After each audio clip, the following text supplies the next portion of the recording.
A lot of people right now are optimizing for the most money, right? Like finance, and tech is one of those things that you can sit in your bedroom and code on a website for 6 months and then potentially get a job, like a real job from Google or Facebook or one of the big companies.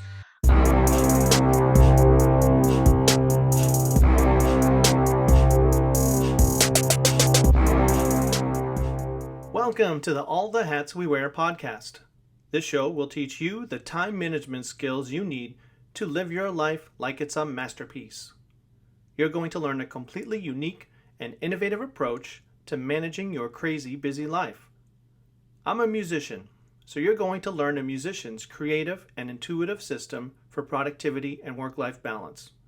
I believe the key to a fulfilling life is to manage all of the roles you play, those hats you wear, and when you do this, you'll be more joyful, productive, and fulfilled in all areas of life. I'm a life coach, a productivity expert, and your host, Scott Snow. Well, for a long time, I've been wanting to have someone from the tech industry on the program. And my time on TikTok, I found this person. She calls herself the Rubber Duckie with 2 E's. And I just really enjoyed all of her posts. She talks about her career in the tech industry. And she also talks about creativity and productivity and work-life balance. And I really got to ask her a lot of questions that I think a lot of you will be interested to hear. So Jessica Wang is a software engineer, and she's been working in the tech industry for 3 years. First, she started at Microsoft and worked on the OneNote program. And now she's a front-end developer at DoorDash, and she finds ways to help her restaurants get set up quickly with delivery solutions. Outside of work, she likes binging Netflix shows and staying active with sports and running and making TikToks. Jessica, welcome to the show. Hi, nice to be here. What is your occupation, Jessica, and what do you do? So I am a software engineer. I have been in the industry for, let's see, sometimes I lose track of time, but I think it's about 3.5 years. So I graduated college 2018 and then started working at Microsoft as a software engineer. About 2.5 years in, I switched to DoorDash. So I'm now a software engineer at DoorDash, and I've been working there since August. I would think there's a lot of opportunities out there for what you do, right? There is, yeah. The tech industry is booming right now. Yeah, like everyone is coming into tech. I think part of it is because tech is is one of those things where you have a low entry point in terms of education. Like you used to have like a bachelor's degree, but now you can do a free boot camp. Like it's very popular to have the YouTube videos being like free boot camp, here's how I got 100+K salary at a software engineer. Like that's a very popular type of title that you see nowadays. So that combined with COVID hitting and remote work coming in, and a lot of people wanting to work remotely, and tech kind of offering those benefits and flexibility for people. So so many of my friends who come from very different backgrounds. One of them is like an ex NFL football player, collegiate, like almost NFL football player. Is like, I just randomly heard him talking about how he wanted to learn like front-end development, which is like, I should have been shocked, but honestly, after hearing it this many times, it's so normal now. So Yeah, I was surprised to hear how like you could literally just watch on YouTube or go to, boot camps and learn the skills that you need. Yeah, it's crazy. Almost makes me regret getting my bachelor's degree. Yeah, what was your bachelor's degree in? It was in computer science. Yeah. Okay. Yeah. But I think, you certainly have to have that propensity towards it, because the only 2 classes I ever failed in life was computers and music and another computer class. So Well, trust me, I almost failed a lot of classes in my major. But yeah, I think it's weird because I talk to my dad about this all the time, because he now retired, but he was an engineer at PayPal and eBay. And like we were discussing like how right now I feel like there's a boom into tech, but I think it's gonna be a bubble that's gonna pop soon. Like a lot of people right now are optimizing for the most money, right? Like finance, and tech is one of those things that you can sit in your bedroom and code on a website for 6 months and then potentially get a job, like a real job from Google or Facebook or one of the big companies. But there with COVID and with a lot of these people going through remote schooling and social media, like I heard a stat where it's like 1% of the entire world now considers themselves like a content creator. And I think there is a movement towards kind of more of the American dream again, where you creativity and working on something that you're passionate about and content creation and not following the conventions and norms is gonna start popping up more. And I think tech is going to be one of those things that people are going to leave very soon, like in the next 5 to 10 years. That's what that's a wild hypothesis. I just feel like, so many people are joining tech. But it's weird because you hear about so many people joining tech along like the same headline, right? So many people joining tech matched up with the Great Resignation, right? They're kind of matched together. And it's like a weird paradox of like people are coming in and people are leaving. And it matches kind of how we're thinking about career and jobs at this time, right? The thing that's curious to me is that it seems that, certainly it sounds like you've got a lot of work to do at DoorDash or, Microsoft. But to me, it seems like once they set up the program like DoorDash, like how much more stuff can you add to it? Like it's already set up, the website's set up. Yeah. That's actually a really good question. Like, yes, but after working there for a few months, and also at Microsoft, where I did feel the same thing. I used to work on OneNote, if you know what that is. Yeah, that's true. But there's a lot more to the product, I think, than just the website. First of all, a lot of new products are being formed. Like we call them verticals. But like if you think about DoorDash 5 years ago, it was really just local communities, like delivering food from local restaurants. A lot of it now is trying to make the Dasher experience better. How can we deliver more than just food? Actually, I think like weed and alcohol is like its own division in DoorDash. So adapting with the times, expanding, and they IPO'd. If this is wrong, I'm just gonna sound stupid, but I think a few years ago or recently-ish. So bringing on a lot more engineers to build out a lot of things that they're planning. So multiple different sites, right? You need a site for the customer, like the person buying the food. You need a website for the merchant, like the restaurants themselves, and you need a website for the drivers, so people who are actually delivering the food, and a lot of things go with each of those websites. So okay, yeah. I never thought about it that way. Yeah, neither did I until I got hired. So right. What's your suggestion for kids? Like I've got 13-year-old twin boys. How could kids easily get involved with coding? Like I feel like nowadays there are so many different resources. Like Google I think released like an entire free coding course that you can take. And if you want an official one, you can do Google's. But if you just want to go on YouTube and they do projects, right? There are a lot of content creators now that teach you, hey, how to code your own chat bot from scratch. Or if you want to do like stupider, quote unquote, like you can build like like even like in Fortnite or Minecraft, they do like these little coding projects. I think Doja Cat released like a way that you can code in her music video that went viral a few months ago. So the world is slowly, like everyone is learning how to code a little bit. So I think it would be very easy for you.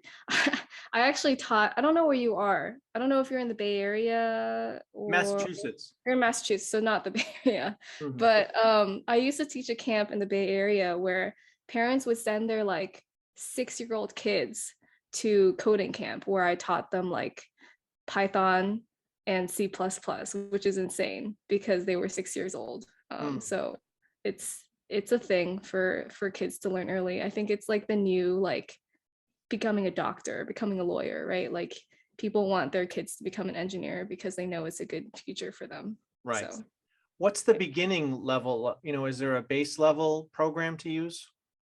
I started with Python. Or even before that, there's a thing called Scratch, which I don't know is a thing anymore, but it's like their logo is like this little cat, and you drag little building blocks to build like lines of code. So it's like much more for kids. Okay.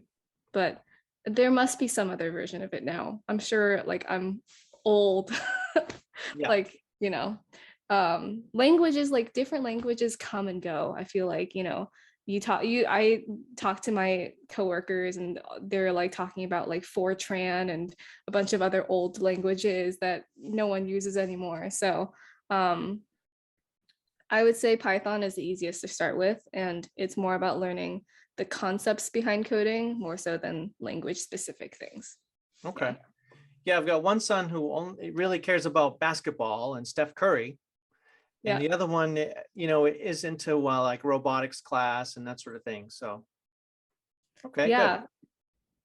Now, what has to happen for you to be at your most creative? Like I'm thinking, as a coder, are there times where you could be innovative and creative, given that you have to fit into this context of what they want you to do? Yeah. That is a good question. I say like in work itself, um, I do find it a little bit difficult to be creative, mostly because sometimes I don't think I'm a naturally like a very good coder. So a lot of the time I'm really just trying to keep my head above water. Yeah. I think I have worked with people who were incredibly creative, like the ways in which they think about solutions for problems. I'm not saying so like for me, like it's almost like, hey, here's a button, code it. No creativity involved there, right? But if it's thinking about a solution like how can we get more customers onto our product? If you start with like a large level question, right? That you can either create like a funnel for metrics for marketing, right? Like work with marketing, get the data in for so like an example is like YouTube used to have YouTube at a certain point was seeing a drop off in a lot of their users. And I think there were certain growth engineers that started tracking, instead of tracking the number of videos watched, they started tracking the length, like the number of hours of videos that were being watched. So figuring out which questions to answer um, allowed them to actually boost their videos more. They were trying to figure out ways to boost the number of hours, like the time period of videos being watched. And I Right. think that requires a little bit of creativity because it's not something that somebody tells you. You have to kind of come up with that solution yourself and then implement it. And implementation itself requires a lot of creativity. Um, and also like a lot of experience as well, like knowing what different things you need to use as an engineer. um, but I also think like outside of that, social media, TikTok, YouTube, becoming a developer advocate or building out your network in a more social way is also a form of creativity. So something that I do. Yeah. You've been very successful with building like a tribe for your TikTok and your Instagram. So what's the secret to building, a lot of followers? What do you have? 30,000 followers on TikTok? um Almost. Hmm. But yeah, I don't know. um Sorry, I have to put myself down because it's a personality type for me. You're doing um something right there. I think part of it I think was being early to the game. Nowadays you see I every like 5 videos I scroll through, like 4 of them are like the stupidest things, like random things, and then I'll see one that's like I'm a PM at Meta, or I'm a software engineer at Google, and more people are joining the tech world, and more people are joining the social media world. But I started a year ago, almost a year ago, which I think is considered earlier to the game. Like there were less people there competing for that spot. So that was one reason. The other one people have told me was storytelling. They told me I was very good at storytelling, which, yeah, I guess at the time that I started it, I was really disliking my job. Um, I had a small breakdown, actually about a year ago, almost about a year ago. And I decided I needed to switch my job and figure out an outlet to express that, to like work through it. Um, and it wasn't enough that I was talking to my own friends because they became kind of like a sounding board. I don't know, like I had talked to them enough that either they were telling me what I wanted to hear or I just knew what they were going to say. And so I kind of just turned to social media. I figured either no one's going to watch it, and that's great because then I'll embarrass myself and no one will see it, like nothing lost, right? Or people might watch it and then maybe I'll get people who give me advice for free and they're a stranger that on the internet. Um, and so just started saying what I thought, like in the shower when I was driving, I always had these like thoughts, like I was thinking through things, and I would just kind of write it down on a piece of paper, and then I would just read it out on the video, and that is what became my TikToks and the format of it. Hmm. Yeah. And I love how you said that, you weren't afraid of being vulnerable, and also the skills that you learn from presenting for being on TikTok and having to do those videos every day, that you present better at work, right? Yes, actually, yes, I do.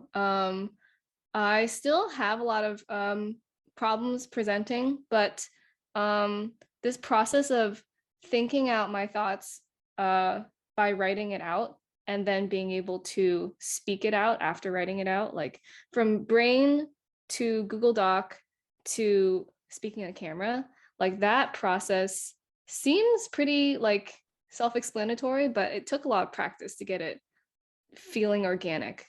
Right. Yeah, yeah. I always find that I have to like cut stuff, like I'm just blabbing, giving too much background, and then I go, all right, just forget that and start with right on it. Yeah, part of it I think is creating your brand. Like some people, if you look at TikTok, right, some people have super polished videos. You know that they thought of everything they need to say and they're reading it out. And some people are just blabbing on the internet. I don't know if you watch like Pepperoni Muffin, but she's like a TikToker that went viral, and she literally treats her page like a diary. She will say everything and anything that comes to her mind, no cuts in her video, right? Yeah. And it's neither of them are wrong or right. Both of them will get you followers, but it's staying consistent to that brand and finding the brand that resonates with you, that you can execute, right? That's Right. genuine. So It's kind of like what Gary Vee says, where he recommends that you document more than create content. yeah, yeah. And yeah, Gary Vee actually, I really like him a Hmm. lot. I know people, actually a lot of people I know don't like him. But well, I like swearing a lot, so that's one thing. Yeah. Um, and I think he really inspired me as a creator. So yeah. Okay. Now, like you were saying that you, as an individual person that's working, and remote working, that you're building your brand with TikTok, even so that people get to know what you're good at. Can you say a little bit more about that? Yeah. TikTok has been like one of the biggest things for me in the past year. Like I'm trying to like just think of through all the opportunities that were presented to me. The first thing is my professional network. Just my professional network. I people at Microsoft, because I started it back when I worked at Microsoft, people at Microsoft internally on teams would reach out to me and say, hey, I saw you on TikTok, and they were working in different, like VS Code, Minecraft, Xbox, like just Mm. different things. And I just got so much advice from them, like things that I would never have the guts to reach out randomly to somebody on Xbox and talk to them about their work. But organically, they found me and wanted to give me advice. So that was the first thing. Even job recruiters, like so many, my inbox was flooded with people trying to recruit me because I was talking about how I didn't want to work at Microsoft anymore. So being able to talk to startups and understanding just what opportunities out there, for me. So that was one thing. The second thing is like getting to talk with content creators. So like the meld between like content creation and tech, or maybe even like a podcast like this, right? Where it's like creativity, and kind of learning from people in that space, because it's very different than just flat software engineering, right? Um, and you know, part of it was me actually realizing that this could be something I could monetize in the future. Right now, I'm not making any money off of this, nor do I feel the need to, because I have a 9 to 5 and I enjoy it for the most part. But one thing is, realizing that if I could monetize this, would I want to quit my job at some point and trying to figure out where am I going to be the happiest in the future. Hmm. I feel like I diverted from your question a little bit at the end there, but hopefully I Oh, that's answered. fine.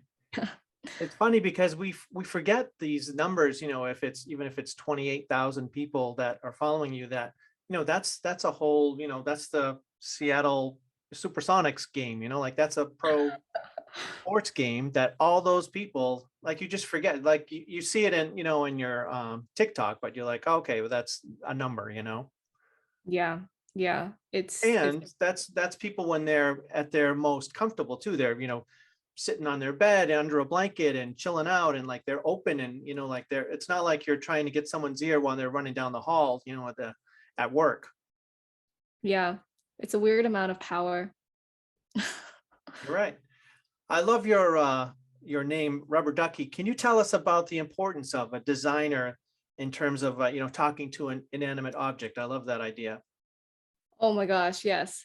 So I used to it's like the concept that everyone in CS knows. The idea of a rubber duck, and it's like the infamous story that you walk into your first day of computer science and your teacher's like, "Eh, have you ever heard of the rubber duck thing?" And everyone's like, "Wow, I never heard of that before. That's so cool." Sorry, I should give some context in case. So the concept is that you have a rubber duck on your desk, and when you're thinking through coding challenges, it helps to talk to that rubber duck as if they're a person to help you think through whatever you're working on. Hmm. Um, I used to think it was really stupid. But then I had a coworker at Microsoft, and she was my desk mate. And every day I would walk into work and I would hear her mutter to herself as she was working. And I used to hate it. Like I would put in my earbuds, be like, I wish she would shut up. I wish she would shut up. and but when I started working from home, I had so much trouble focusing because I have like ADHD, and I just have so much, like, sometimes I just have so much trouble like focusing on work. And I started talking. I used to call my friend, and just he would be on the phone and not listening to me, but I would just call him and then just talk like through problems and stuff. But then he got a job, so then he was busy. So Yeah. I started just talking to myself, and it helped me so much, like really just talking to myself, because there's something about slowing down your brain to match, like slowing down your thoughts to match the cadence of your words, that helps you not disregard things as quickly as you would if you were thinking in your mind. If that makes sense. Yeah, that makes a lot of sense. You're reminding me of one of my favorite of all of your TikTok videos, when you call your buddy on your laptop and ask for a raise, pretend that he's your boss. Yeah, that's the friend I was talking about. Okay, He, yeah, he's my closest friend from high school. that's fun. Yeah, yeah. Yeah, and then you said, well, actually I think I should be making more than you, and he's like, well, you don't have to be rude. That's his that's his brand of humor. Yeah, One day I want to start a podcast with him, but right. yeah, Yeah, like, sounds like yeah, a good partner for you. yeah, Well, I think, and that's like one of those examples of a post that maybe you might be a little embarrassed, or that was a little more vulnerable for you, but that really might be people's favorite videos. yeah, yeah. It's, you never know what does well, and Yeah. yeah, you can only control what I guess you enjoy putting out there. So Now, a lot of our listeners are entrepreneurs or solopreneurs, but also some of them might be considering remote work, and you're talking about working for a big tech company. And I remember you mentioned, having opportunities as perhaps a new employee of a big company, of like corporate housework, like organizing morale events and team retrospectives, or doing the meeting notes, or being the scrum master. So can you tell a little about that? And would that possibly be an angle for someone that's trying to get kind of their foot in the door with a big company, for them to say that they would volunteer to do some of that work? Yeah, yeah. So yeah. So when I joined Microsoft, I did a lot of that stuff. So, as a new engineer, sometimes it was hard to find work for myself, like related to engineering. And you do get graded, scored. What's the thing? Promotions, right? Like based on potential other contributions to the company, right? So I started looking for those things, retrospectives, right? Holding meetings. Morale events, right? Like we did like lunches and stuff. And I think it was helpful for me to understand like different facets of being an employee at a large company, and kind of what's expected of you.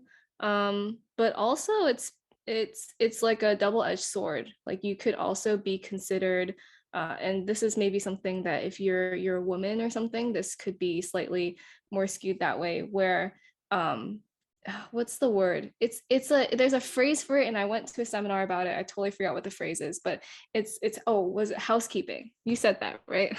Yeah. Housekeeping. Oh, sorry. Where um yeah, like sometimes people think that the woman is the person who should be doing those things. So when Right. you volunteer for them for maybe other reasons, you might be thought of that person forever.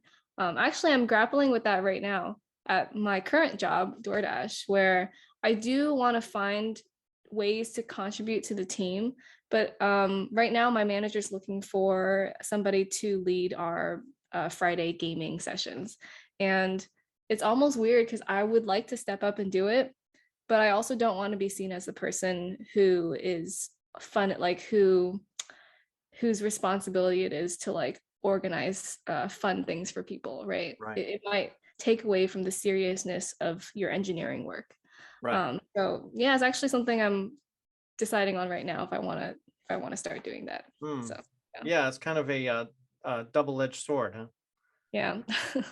I remember you talking about like mental health apps and how they're lacking a lot in terms of what tech workers need.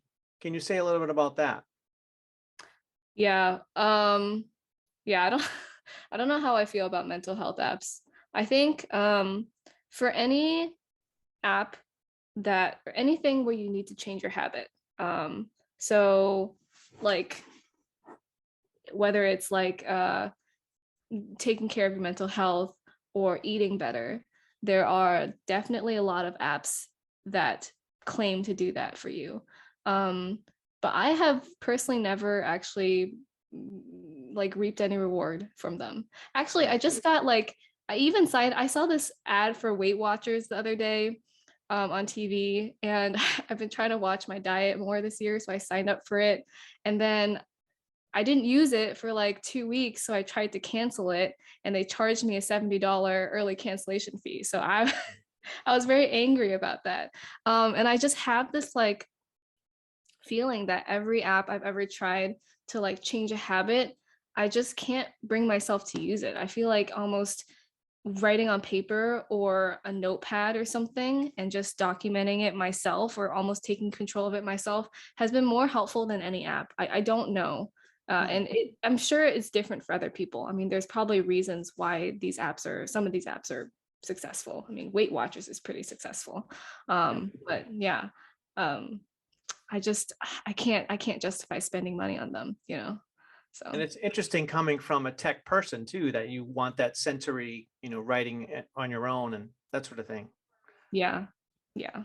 I remember once you mentioned like a personal flywheel, and that reminded me of the Jim Collins business book, Good to Great, where he talks about a flywheel, where basically, it's kind of like your strength and your gift, and that you apply to your performance, and then you get the results, and it just sort of exponentially grows.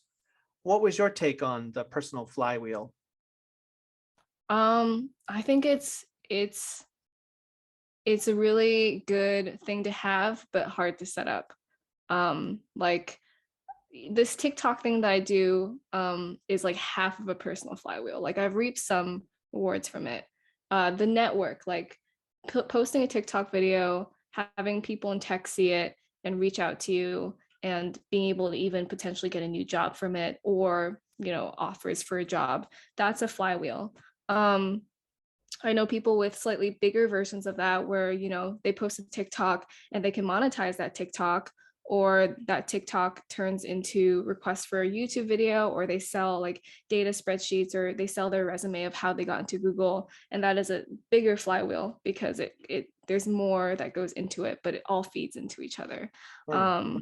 And I think like it would be great. I think that's one of my New Year's resolutions, like for this year, to kind of be able to start posting across multiple different mediums like Instagram and YouTube. And each video is kind of in that flywheel, right? If you post on YouTube, you get more followers on YouTube that brings them to TikTok, or vice versa, right? That in itself is a flywheel. And so I think it's good for everyone to have, but it's really hard to get started. Like you need traction and you need a community. Right. So yeah. Okay. Yeah, and I think that's how Jim Collins described it too. Like the beginning, it's going very slow, but then it starts to get that traction, and now you're speeding along. Yeah, you're flying. Yeah. You also talked a bunch of posts that you talked about passions and hobbies, and like, do you have to be good at something for it to be a passion? And how do you know you're passionate about something if it's just a hobby? So can you tell us a little bit about your struggle with that, or your experience with that? You weren't kidding when you said you watched all my kids. This is I like know it. very that's amazing. Um yeah, I think I was thinking that because for a long time, I remember asking my parents, like, when I was young, like, what do you want for my life, right? And they just said, we want you to be happy. And I was like, oh man, that's so easy. I could do that easy. And then of course, when you grow up, you're like, what the F is happiness, right? Like, Yeah. what is that? And that's a lot of what I've been thinking with my career, which I'm sure a lot of people think about, where for me, the longest time was getting a job at a big tech company was happiness. And then I was happy for like a year or two. And now I'm thinking, how do I know if I really love tech? If I haven't, like, to me, it doesn't make sense if I can't compare. If I don't work as a doctor, and I don't work as a musician, and I don't work as a content creator for like at least a year each, and then compare it against being a software engineer, how can I claim that I love software engineering? I have friends who tell me they love software engineering, and I don't believe them, because I'm just like, how do you know that? Like, how would you know that? Yeah. And like they say they're passionate about it, and I just don't. I ask them to define what being passionate about something is, and there's never. I just feel like I'm not getting a clear answer from them. Right. And so part of it is like I don't think I'm a great software engineer, to be honest. I think okay. I'm okay. I'm okay software engineer. I've met people who I actually feel like their brains were wired to be a software engineer. Everything makes sense to them. And Right. I'm not like that. And I know that.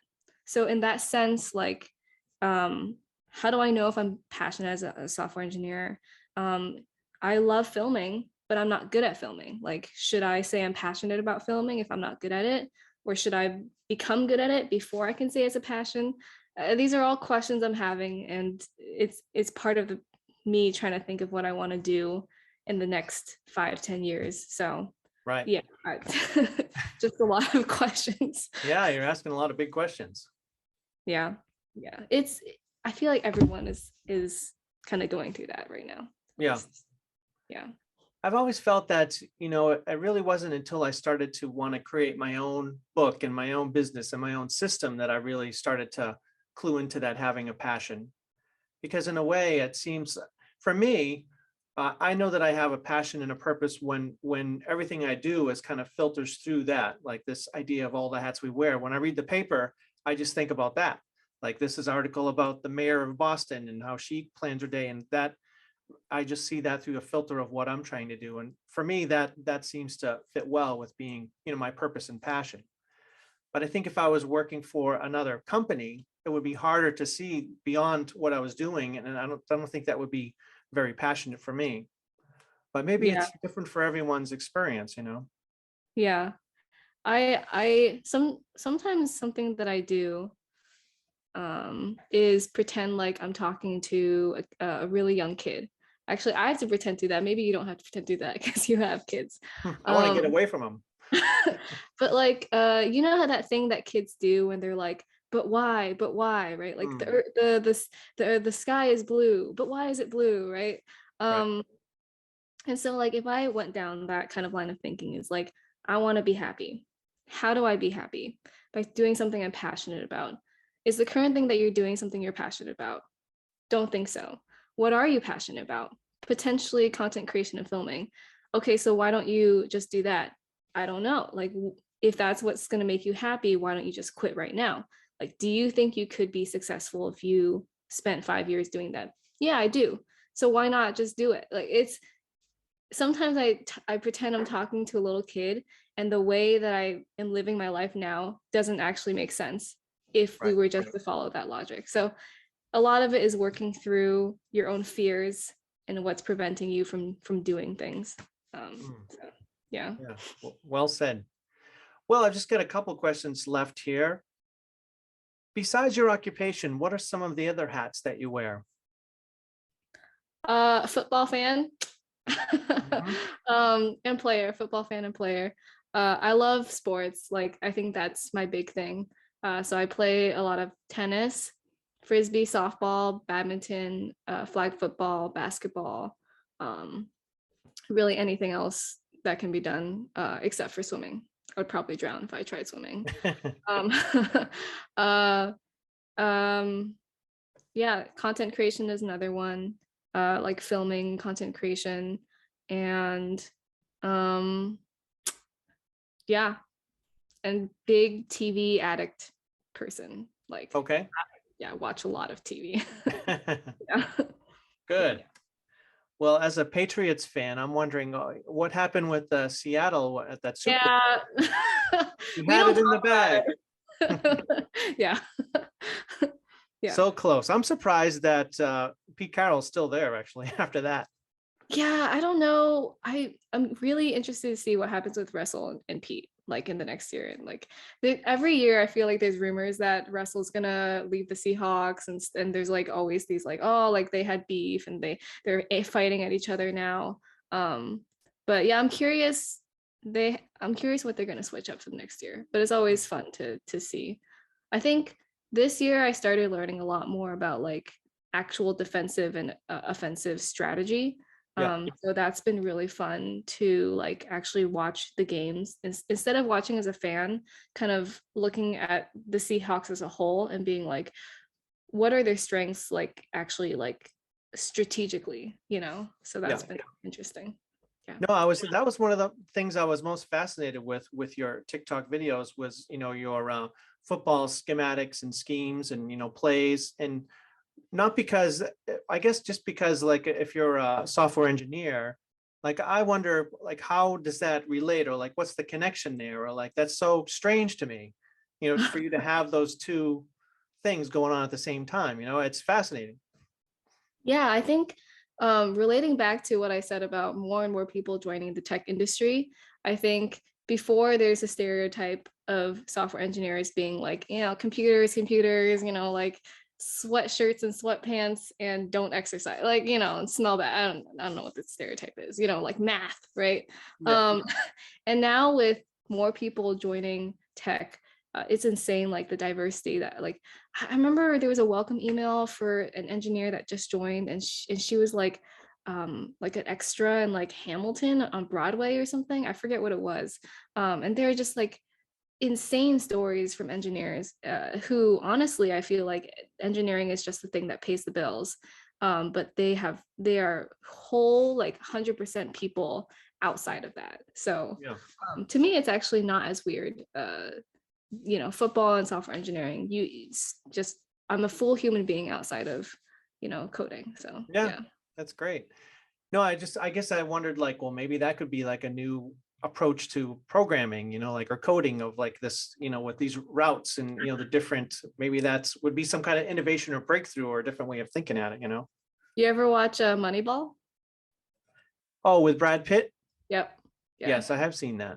The idea of kind of like mathematizing sports. It's always Yeah. interesting. Yeah. Yeah, right. Not that this guy is is run down, old experienced guy, but he has some other Data. Like, is valuable. yeah. Yeah. Okay. So where can people go to follow you and learn more about what you do on social? Um, at the Rubber Ducky with 2 E's on TikTok. That's the main one. So you can go there and I don't know, watch my videos if you want to. Yeah, they're very entertaining. Very good. Thank you. So you haven't got too much into the other social media, like you said, a little bit with LinkedIn, but you haven't really focused on that, right? Yeah, I'm a bad content creator. Part of it is just laziness. What do you think it is about TikTok? Because I found the same way, like with all these, LinkedIn, everything, I never get any response from LinkedIn. And with my blog, I get limited. But with TikTok, you get people responding, and it's just like there's energy there. TikTok is about virality. Like their entire algorithm is built to optimize virality. And I think Gary Vee talks about this in one of his videos. Yeah. But I was talking with another engineer from Microsoft, Scott Hanselman, who's been in the scene for a while. He has 100K, a lot of subscribers on YouTube. And he did TikTok for a while, but he said that actually the what's it called? Just the lack of like in YouTube, that if you put the work in, you get the work out. Like if you make a great video, you will get X amount of subscribers usually. Whereas for TikTok, you can get 50 million, or sorry, not 50 million, like 50,000 views on one video and 2 views on another video. It's like Yeah. too random, right?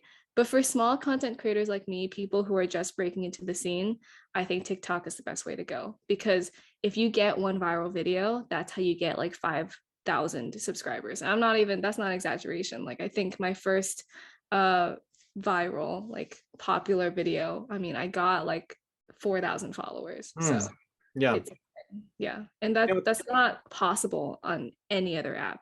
Right. Yeah.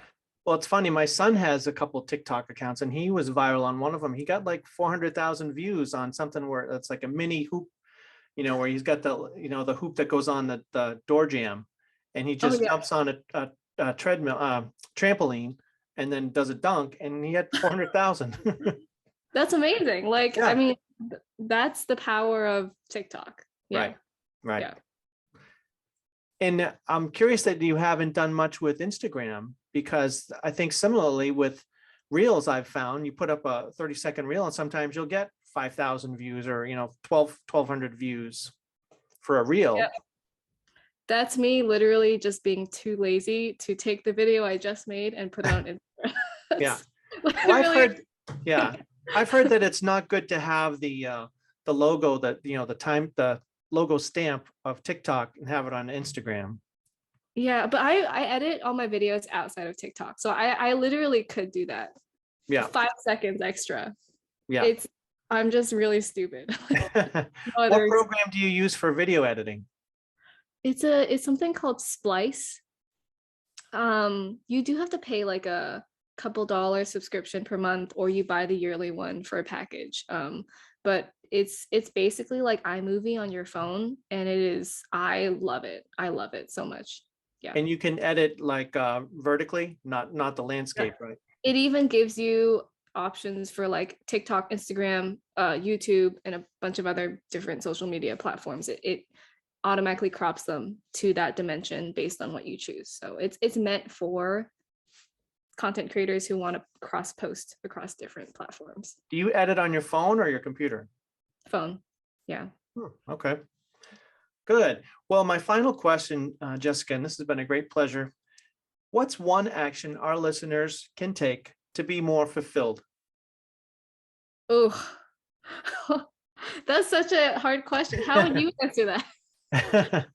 Well, right after you. I actually, this is so biased, but I actually think it's posting on social media, like becoming a content creator. And I feel like that's so biased because like some people might not want to do that. But I really honestly think that has been the biggest change for me in the past year, because you just get access to so many people outside of who you would normally talk to, and it just opens up like a whole world to you. Like the uh internet is kind of scary, and I was raised by pretty strict parents, so I was very, very, very afraid of doing it, like making TikToks, because people can be mean and your information is out there, your face is out there, your friends can make fun of you and all of that stuff. But for me, it has been one of the most rewarding, fulfilling things, like being on this podcast, talking to different people, getting advice from very random people, has helped me grow and learn the most that I have in a year. So yeah. Awesome. That was an amazing answer. Awesome. Well, Jessica, I think my viewers and listeners are really going to get a lot out of this interview. And thank you so much for being on the show. Thanks for having me. This is really fun.